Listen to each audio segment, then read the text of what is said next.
Assalamualaikum warahmatullahi wabarakatuh. Selamat pagi. Apa kabar kakak-kakakku yang solihah? Alhamdulillah. Semoga kalian dalam keadaan sehat dan dilindungi oleh Allah Subhanahu wa Ta'ala. Insan robani, cerdas, mandiri, ceria.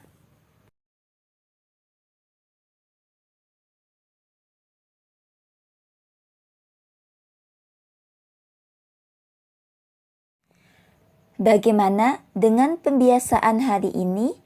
Apakah sudah dilaksanakan sholat duha dan murojaahnya? Oke, kalian sangat luar biasa dan tetap semangat ya kak dan istiqomah dalam pembiasaan di rumah.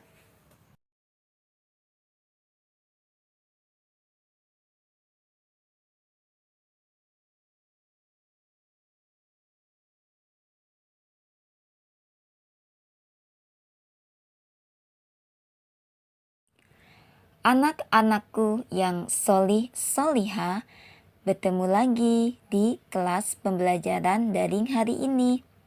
Kita akan melanjutkan tema 9, 4I.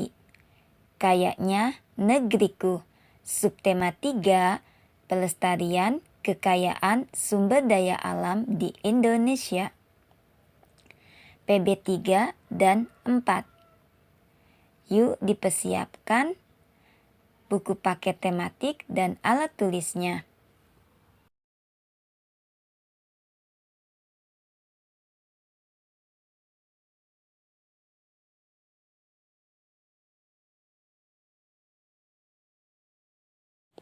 Sebelum memulai pembelajaran, mari kita bersama-sama membaca doa. Angkat kedua tangan dan menundukkan kepala kita. Berdoa dimulai. Bismillahirrahmanirrahim. Rabbi zidni ilman warzuqni fahman waj'alni minas solihin. Amin. Tujuan pembelajaran yang akan kita pelajari hari ini di PB 3 dan 4. Siswa dapat mengidentifikasi sumber energi alternatif di Indonesia. Yang kedua, siswa dapat menjelaskan kegiatan di rumah, di sekolah, di masyarakat yang mencerminkan sikap persatuan dan kesatuan. Anak-anakku yang solihah, dibuka buku paket halaman 115. Kita akan belajar tentang sumber energi alternatif. Energi alternatif adalah energi yang tidak menggunakan bahan bakar fosil. Bahan bakar fosil itu seperti minyak bumi, batu bara, dan gas alam. Sumber energi alternatif berasal dari sumber energi yang dapat diperbaharui dan tidak akan habis karena ketersediaannya melimpah di alam. Sumber energi alternatif antara lain matahari, angin, air, panas bumi, biofuel, biomasa, dan gelombang air laut. Kita bahas satu persatu ya. 1. Matahari. Energi matahari adalah energi alternatif yang bersumber dari cahaya dan panas yang dipancarkan matahari. Energi matahari sangat bermanfaat dalam kehidupan sehari-hari. Energi matahari atau energi surya dapat diubah menjadi energi listrik dengan menggunakan alat panel surya. Karena panel surya dapat mengubah energi panas matahari menjadi energi listrik. Panel surya termasuk ramah lingkungan karena tidak memancarkan emisi gas rumah kaca yang berbahaya seperti karbon dioksida. Panel surya juga dapat menghemat biaya listrik.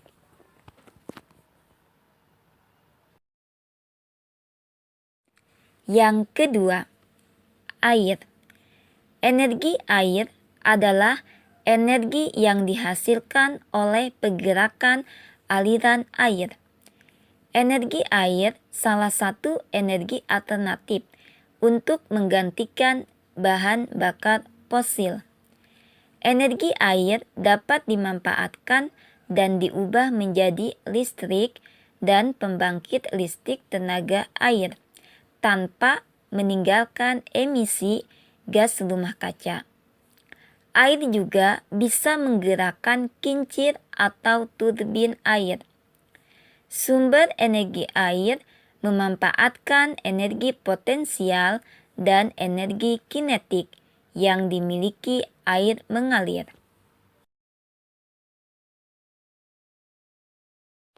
Yang ketiga, angin.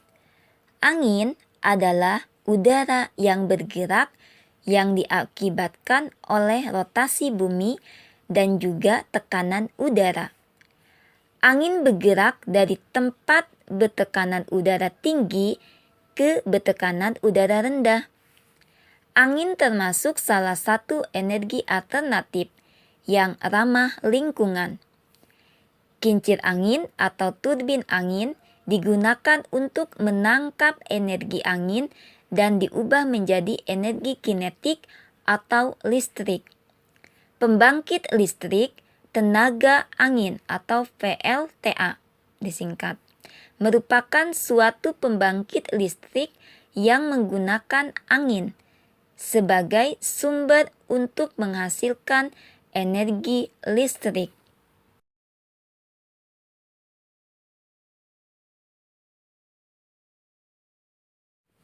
Yang keempat, panas bumi.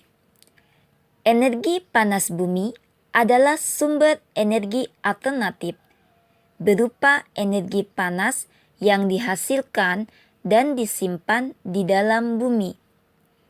Penggunaan energi panas bumi untuk pembangkit listrik. Yang kelima, biofuel. Biofuel adalah bahan bakar yang terbuat dari makhluk hidup seperti tumbuhan dan hewan. Biofuel termasuk bahan bakar yang ramah lingkungan. Biofuel terbagi 3 jenis. 1. Bioetanol. Bioetanol adalah bahan bakar yang berasal dari tumbuh-tumbuhan seperti gandum, tebu, jagung, singkong, ubi, buah-buahan, dan limbah sayuran. Yang kedua, biodiesel. Biodiesel adalah bahan bakar yang terbuat dari minyak kedelai, minyak buah jarak, dan bunga matahari. Yang ketiga, biogas. Biogas adalah bahan bakar yang berasal dari hasil fermentasi sampah, tumbuhan, atau kotoran, baik itu kotoran manusia atau hewan. Yang keenam, biomasa. Biomasa adalah bahan yang berasal dari makhluk hidup, termasuk tanaman, hewan, dan mikroba atau organisme. Contoh biomasa antara lain tanaman, pepohonan, rumput, ubi, limbah pertanian, limbah hutan, tinja, dan kotoran ternak. Biomasa juga digunakan sebagai sumber energi bahan bakar nabati. Manfaat biomasa antara lain sebagai bahan bakar nabati. Yang kedua, penghasil devisa negara. Yang ketiga, meningkatkan kualitas air. Yang keempat, meminimalisir limbah organik. Yang ketujuh, gelombang laut. Energi gerak gelombang laut atau ombak adalah energi alternatif yang bersumber dari tekanan naik turunnya gelombang air laut. Air laut merupakan energi alternatif yang dapat digunakan untuk kelangsungan hidup manusia. Salah satunya sebagai sumber tenaga untuk membangkitkan listrik. Gelombang laut memiliki potensi sumber energi alternatif.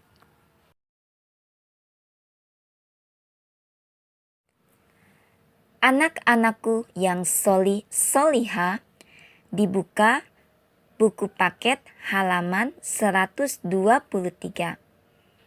Kita lanjutkan tentang kelestarian lingkungan. Menjaga kelestarian lingkungan dapat dilakukan dengan cara menjaga kebersihan lingkungan, menanam pohon, dan membuang sampah pada tempatnya. Menjaga lingkungan dapat dilakukan di mana-mana, baik di rumah, di sekolah, dan di lingkungan masyarakat. Kelestarian lingkungan bagi manusia dapat menjadi pendorong bagi manusia untuk mengembangkan sikap dan perilaku yang mendukung tercapainya lingkungan yang lestari. Lingkungan yang lestari sangat bermanfaat bagi manusia.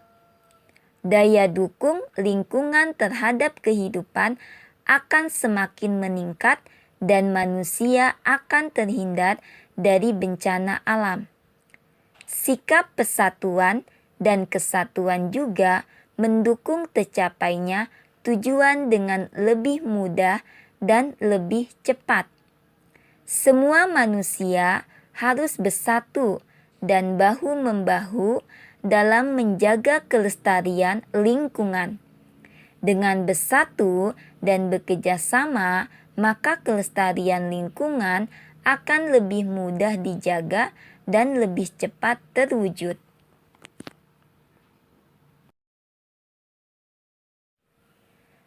Contoh kegiatan di sekolah yang mencerminkan sikap persatuan dan kesatuan. 1. Membersihkan lingkungan sekolah bersama-sama. Yang kedua, saling menghormati teman yang berbeda agama atau suku. Yang ketiga, menjenguk teman yang sedang sakit. Yang keempat, kerja bakti membersihkan kelas. Yang kelima, membantu teman yang kesulitan. Contoh kegiatan di masyarakat yang mencerminkan sikap persatuan dan kesatuan. 1. Gotong royong membersihkan lingkungan bersama-sama. Yang kedua, mentaati peraturan yang berlaku di masyarakat. Yang ketiga, berperilaku dengan penuh tenggang rasa dan toleransi kepada tetangga. Yang keempat, memberikan sumbangan kepada warga yang membutuhkan. Yang kelima, saling menghormati tetangga yang berbeda agama dan suku. Contoh kegiatan di rumah yang mencerminkan sikap persatuan dan kesatuan. 1. Bekerja sama membersihkan lingkungan rumah. Yang kedua, saling menghormati sesama anggota keluarga. Yang ketiga, menolong adik mengerjakan PR.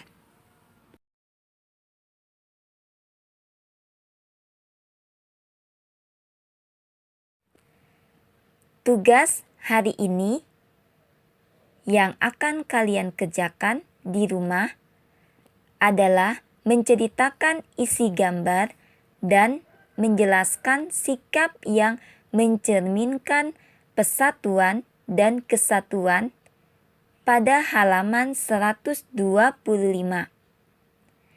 Di sini ada 4 gambar. Nanti kalian ceritakan dari gambar pertama, gambar kedua, gambar ketiga, dan gambar keempat.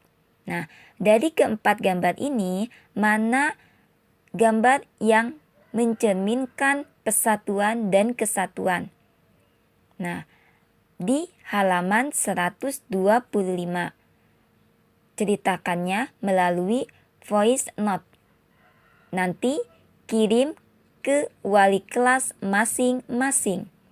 Kelas 4A ke Bu Rizka, kelas 4B ke Bu Solehah, kelas 4C ke Bu Lia.